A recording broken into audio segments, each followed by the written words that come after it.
ஒரு பொருளை மேனுஃபேக்சர் பண்றவருக்கு அதோட குணாதிசயம் நிற குறை எல்லாம் தெரியும்.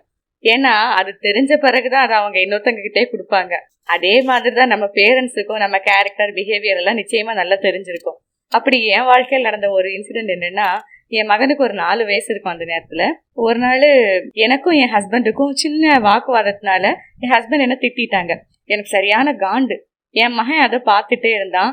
நான் அவங்கிட்ட உடனே சொன்னேன், தாத்தா போன் பண்ணா அப்பா அம்மாவை அடிச்சாங்கன்னு சொல்லணும், சரியா மோனே அப்படின்னு. உடனே அவனும் சரின்ட்டு தலையாட்டிட்டான். அடுத்த நாள் எல்லாமே நார்மல் ஆயிடுச்சு. நானும் அதை மறந்துட்டேன். எங்க அப்பா போன் பண்ணாங்க. அப்ப எங்க அப்பா என்கிட்ட சொன்னாங்க, பேரண்ட்ட பேசணும், போனை கொடு அப்படின்னாங்க. நானும் என் மகன் கிட்ட போனை கொடுத்தேன். அவன் போனை கொடுத்த உடனே வார்த்தையை எங்க அப்பாட்ட, தாத்தா எங்க அப்பா எங்க அம்மாவை அடிச்சுட்டாங்க அப்படின்னா.